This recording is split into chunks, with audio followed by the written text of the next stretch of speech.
وزير ku-xigeenka wasaaradda warfaafinta dhaqanka iyo wacyigelinta jamhuuriyadda Soomaaliland ay weelinayaan dhammaan wariyaasha kala duwan ee ka howlgala warbaahinta gobolka Saaxil waxay si wada jir ah maanta taasi ugu direen ehelkii iyo qaraabadii uu ka baxay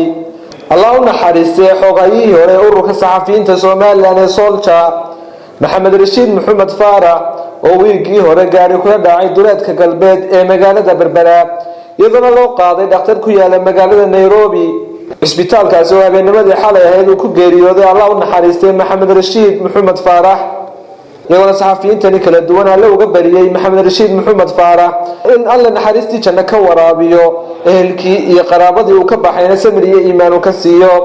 waa kuwan saxafiyiintaasi oo taasidaasi diray waxa daladoodii kamid ahaa sida tan ka dirno magaalada Berbera oo jooga saxafiyiintii gobolka Saaxil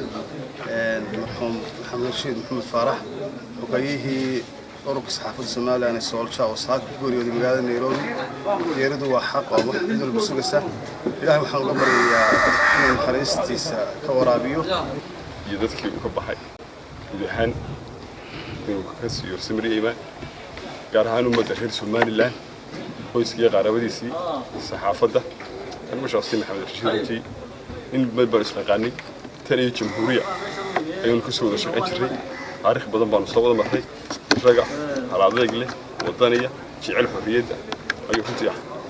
intii dambana xoog waxaan isku sii baranay intii 3 sano dambe aan isku ahayn golaha fidinta ee Solja aad iyo aad baan kusii watigaasay geeridiisa ilaahayna waxaan uga baryaa inuu xariista janno ka waraabiyo raajicun kullu nafs taaqat mid kasta wada dhimanaysa geerida waxaan halkan taasi uga dirayaa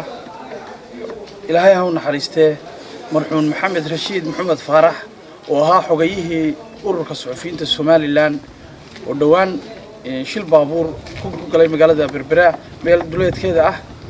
oo halkaas oo dhaawiciisi loo qaaday ama markii uu koma galay isbitaal ku yaala magaalada Nairobi ee dalka Kenya halkaas oo uu ku geeriyooday tacsiinaya qoyskii family-gii asxaabtu ka baxay Rashiid Maxamed Faarax kullu nafsin daaqatul mawt naf kasta wada dhaminaysa geerida waa xaq maanta haddaan nahay saxafiyiinta gobolka Saaxil waxaan halkan ka tacsiideynaa xogayaha guud ee ururka saxafiyiinta Soomaaliland ee Solja Maxamed Rashiid Maxamed Faarax